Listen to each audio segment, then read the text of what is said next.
I want you, the listener, to take a second and think about a time when you tried to walk away from something. Something you just knew, like deep down in your bones, was absolutely terrible for you. Right, exactly. Maybe it was a highly toxic relationship or, a totally soul-crushing job. Or even just a profoundly self-destructive habit. Yeah. And you finally draw the line in the sand. You make that conscious decision to just leave. But then something terrifying happens right after. It really is terrifying. In the immediate aftermath of that physical departure, your own brain seems to just completely turn against you. It's like it starts dragging you backwards. Basically, rationalizing the abuse, pleading for a return to the exact environment you just escaped. And, well, we are looking at that specific phenomenon today. It's such a universal experience, but it's rarely talked about this clinically. I mean, that's the mission for today's deep dive. We're looking at our source material, which is this really raw, remarkably clinical poem titled, As I Pivot and Walk Out of the Door. It's a brilliant piece of text. It really is. We are going to dissect the intense psychological and, frankly, biological battle of breaking a toxic bond. We're basically mapping out that grueling territory between making a physical exit and, actually achieving mental liberation. Because the gap between those two milestones is where the real devastation occurs, isn't it? Oh, absolutely. The moment a person makes a clean physical break, they often just assume the hardest part is over. Like, I left, so I'm safe now. Exactly. But the source text we are analyzing today argues the exact opposite. Conscious willpower is incredibly fragile when it goes head-to-head with deeply ingrained biological cravings. So we aren't just looking at the poetic sorrow of a breakup here. No, not at all. We're unpacking the actual mechanics of a literal neurochemical withdrawal process. Okay, let's unpack this, because the text immediately establishes this heavy friction between the physical and the internal. Right at the beginning. Yeah. The author writes, As I pivot and walk out of the door, I have set in motion the war. It's such a strong opening statement. And they follow it up with, acting outside forces resolute for my will to bend, but the ultimate battle will rage from within. That really sets the stage. It does. And when I read that first line about pivoting out the door, my mind instantly went to, like, that classic action movie trope. Oh, I know exactly what you're going to say, the explosion. Yes. A protagonist tosses a match over their shoulder, the building explodes, and they just keep walking forward in slow motion. Completely unfazed by the chaos behind them. Right, it's this ultimate pop culture symbol of closure.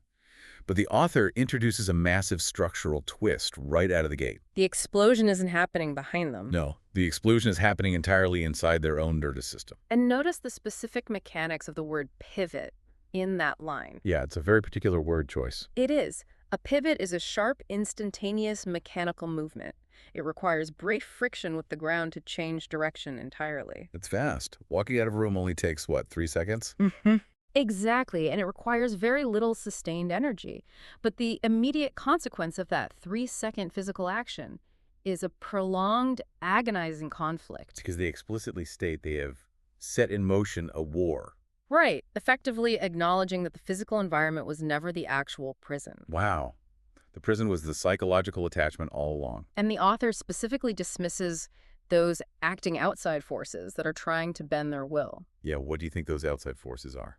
Well, they could be the other person calling them, or societal expectations, or, just the logistical nightmare of leaving a shared life. Like separating bank accounts or moving out. Exactly, but they brush all of that off to focus purely on the ultimate battle raging from within. It requires a rare level of psychological maturity to walk away from a toxic situation and immediately recognize that your biggest adversary is not the person you just left. It's a huge realization. The external pressures are secondary.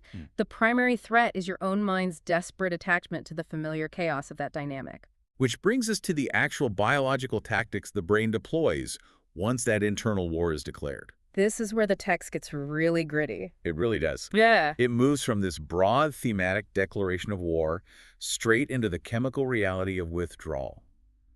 The author writes, physical urges that my weakened mind will seek, scheming the body for that precious chemical release. It paints the mind as incredibly deceptive, doesn't it? It made me think of a hostage negotiation, actually. Oh, that's an interesting way to look at it. How so? Well, imagine you have this highly trained hostage negotiator, which is your logical brain, whose entire job is to get you out of a dangerous building safely. Okay, that follow. But halfway through the standoff, the negotiator just goes rogue. They switch sides. They start working for the hostage takers. Yes, they start offering up your bank accounts, your self-respect, your boundaries, just to stay inside the building. Because the text continues, a limitless price the mind is willing to pay and will negotiate desperately at any cost to stay. Exactly. It's terrifying. What's fascinating here is how the author strips away any romanticized language about love or longing. They really do. There are no starry-eyed metaphors here. None. They replace it entirely with the vocabulary of active addiction. Look at the phrase, scheming the body. It makes the mind sound like an independent, hostile entity. Because in a way it is. It's plotting against the physical self to chase that precious chemical release. Like, why? To understand why a supposedly self-preserving organ like the brain would just, go rogue, we have to look at the underlying neurobiology of a trauma bond. Right, the chemistry of it all. Hold on, I want to slow down right there. Walk me through that mechanism. Sure. How does a mind actively betray its own basic survival instincts? Because the prefrontal cortex clearly knows the situation is dangerous, hence the physical pivot out the door. Right, the logical part knows it's bad. So why does the brain immediately start plotting a return to the fire? It really comes down to how our reward circuitry processes unpredictability. Unpredictability. Yeah.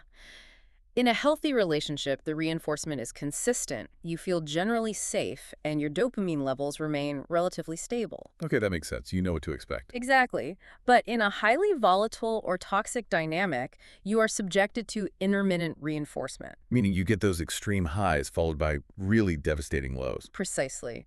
And from a neurological standpoint, this unpredictability acts exactly like a slot machine. A slot machine, wow, okay. When a reward is uncertain, like when you just don't know if you are going to get affection or aggression, the brain actually releases significantly more dopamine when the reward finally does arrive. Just to ensure you pay attention to it. Yes, and over time, your baseline dopamine drops, so you become chemically dependent on those extreme, unpredictable spikes just to feel normal. So the bad times, like the toxic lows, are actually what make the chemical hook so incredibly strong. That is exactly it. The brain is literally enduring the abuse just to get access to that massive dopamine spike during the reconciliation phase.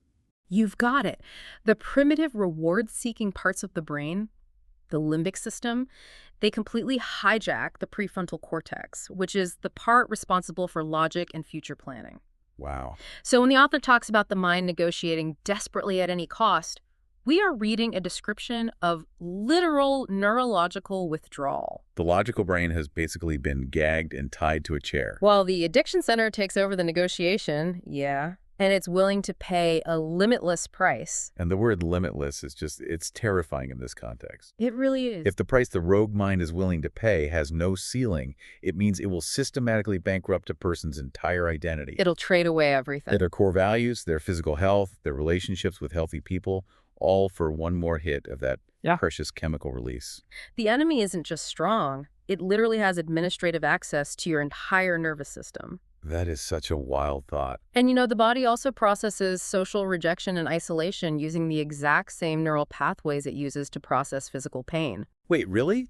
The exact same pathways? Yeah, the anterior cingulate cortex lights up during a breakup just as it would if you broke your arm. That explains so much about why it physically hurts. So when the mind is scheming the body, it is trying to alleviate actual perceived physical agony. It's just trying to survive. Exactly. It is negotiating for survival in the only way the primitive brain knows how, by seeking the familiar source of relief, even if that source is also the poison. Here's where it gets really interesting, though.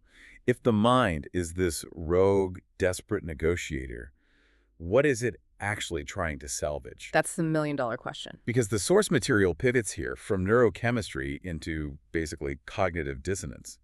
The author writes, but in this relationship, we let reality slip from our hands, and now we are left with a damaged brand. Using the phrase damaged brand for an interpersonal relationship is so incredibly jarring. It feels entirely corporate, like completely devoid of emotion. It deliberately strips the situation of all romance. I mean, when we think of a brand, we think of a curated image, a promise of value, something built on public trust. Yeah, it makes me think of a once prestigious company that has just been exposed in a massive, undeniable scandal. Oh, that's a great comparison. Like the product is fundamentally defective, and the public trust is completely gone. But the company's PR department just goes into overdrive. Right. And in this metaphor, the PR department is the rogue, addicted mind.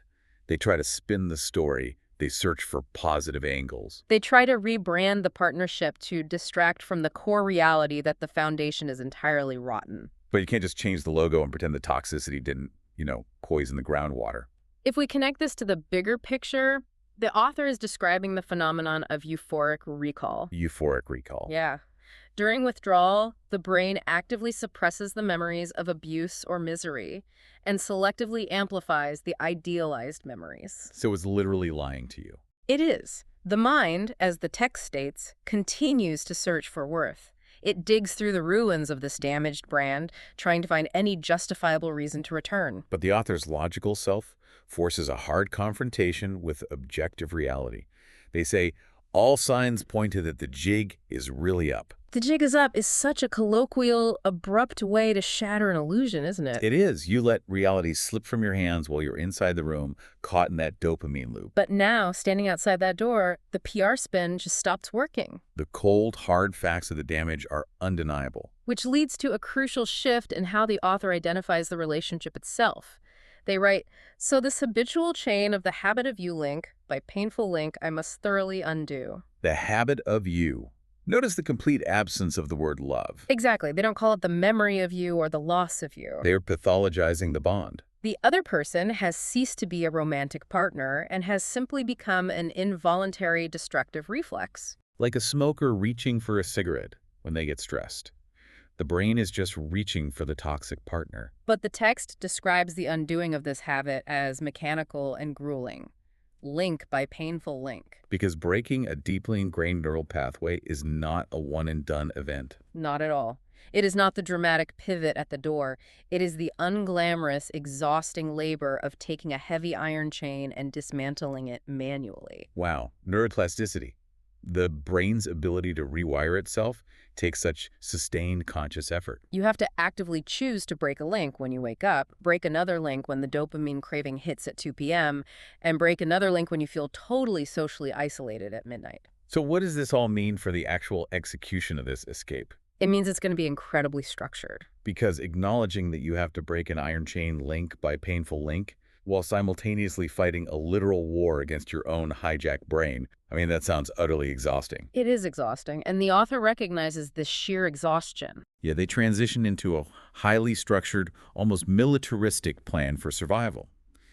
They declare, full disengagement I have to attain, first conquer day 1, then only 20 remain. They are leaning heavily on the classic 21-day rule for breaking a habit. Right. They're attempting to impose rigid, measurable parameters on an overwhelming psychological task. Breaking down forever into a 3-week sprint makes the impossible feel slightly more manageable. But, I have to push back on the author's logic here just a bit. Like how so? The idea that it takes exactly 21 days to break a habit is largely a pop psychology myth, isn't it?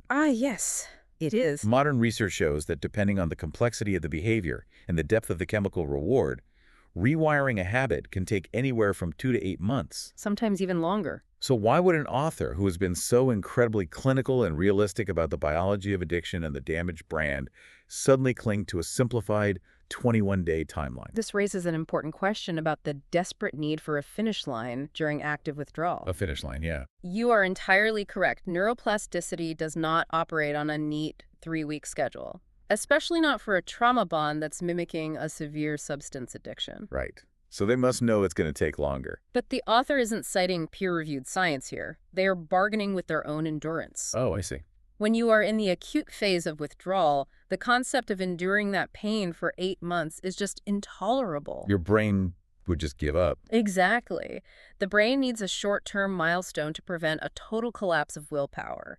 The 21-day framework acts as a psychological life raft. That desperation for a quick fix becomes glaringly obvious in the very next line, which contains a profoundly violent wish. It's a shocking line. The author writes, if I could lobotomize your soiled, contaminated area on my brain, a quicker resolution I would gain. It's an incredibly striking word choice. A lobotomy is so destructive and irreversible. But honestly, anyone who has tried to break a severe addiction or a toxic bond understands that exact feeling. Absolutely.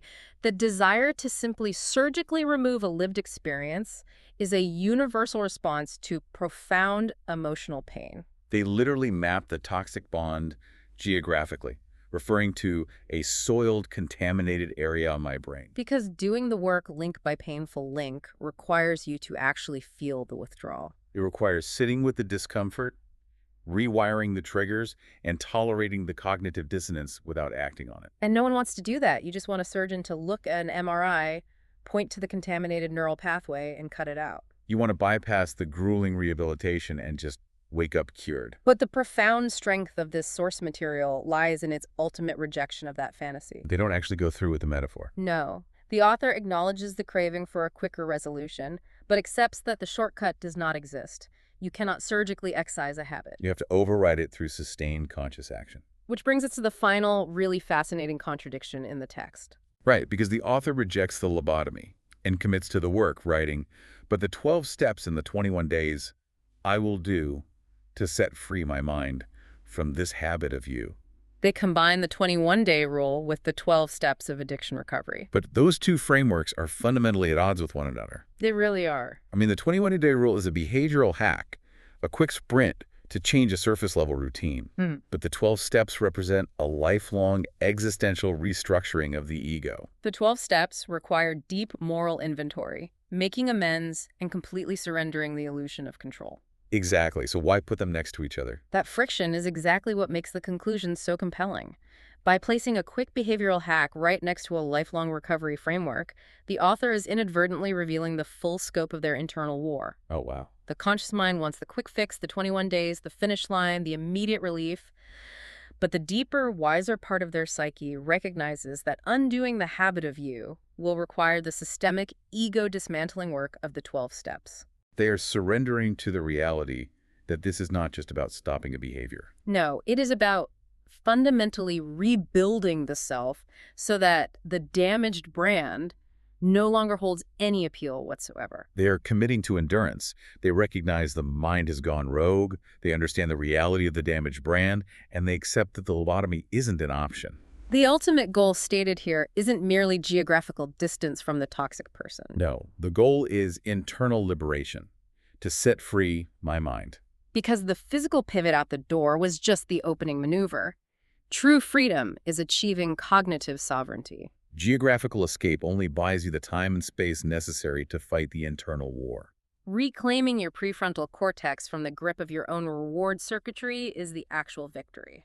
Looking back over the terrain we've covered today, the structure of this journey is incredibly stark. It's a very clear progression. We started at the threshold with that decisive physical pivot, a 3-second action that instantly triggered a massive internal war. Then we explored the terrifying biological reality of the rogue mind, operating like a literal addict. Scheming the body and utilizing intermittent reinforcement to demand a toxic chemical release at a limitless price. We watched the logical brain force a reckoning with the damaged brand. Cutting through the PR spin of euphoric recall to identify the bond not as love, but as a destructive habit of you. And finally, we saw the absolute rejection of the lobotomy fantasy. We witnessed the complex, contradictory commitment to both the sprint of the 21 days and the lifelong marathon of the 12 steps, all to manually break that chain, link by painful link. It serves as a highly clinical blueprint for survival, written directly from the trenches of neurological withdrawal. It really does. As we conclude our analysis of this material, I want to leave you, the listener, with a final thought to consider, one that reframes the entire struggle. Let's hear it. We spent a significant amount of time today dissecting the sheer, terrifying power of the mind when it is working against you. We looked at its ability to negotiate at any cost, its brilliance in scheming, and the limitless energy it expends to defend a familiar, self-destructive habit. But consider the physics of that energy. If your mind possesses that magnitude of immense strategic brilliance and limitless stamina while it is sick and chained to a toxic bond, Yeah. imagine what happens to all that raw power once the habit of you is finally dismantled. Imagine what you are capable of achieving when all of that desperate, hijacked energy is reclaimed, redirected, and your mind is finally set free. Wow. The energy doesn't just evaporate when the war ends. Exactly. The very same brain that fought with such devastating intelligence to drag you backward is the exact same brain that will propel you forward once the neural pathways are rewired and the chain is broken. That reclaimed cognitive sovereignty is a massive, massive advantage. Thank you to you, our listener, for joining us on this deep dive into the source material today.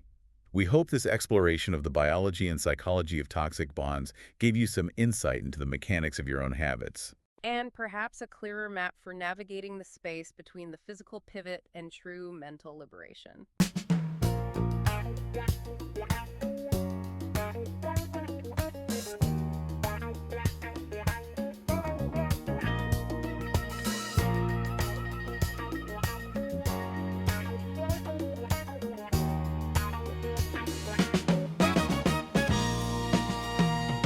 As I pivot and walk out of the door, I have set in motion the war.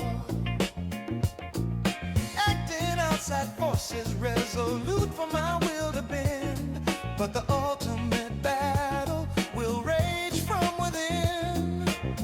Physical urges that my weakened mind will seek, scheming the body for that precious chemical release. A limitless price the mind is willing to pay, and will negotiate desperately at any cost to stay. But in this relationship, we let reality slip from our hands, and now we are left with a damaged brand.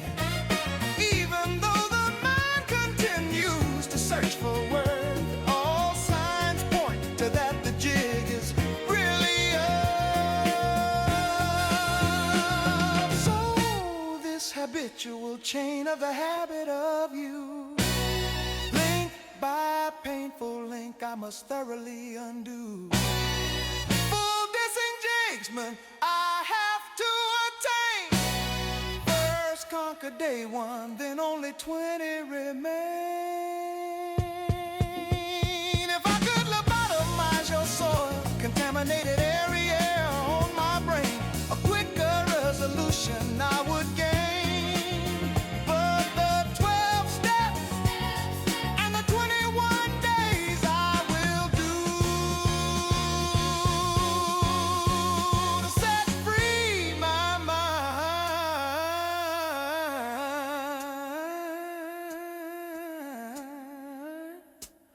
from this habit of you.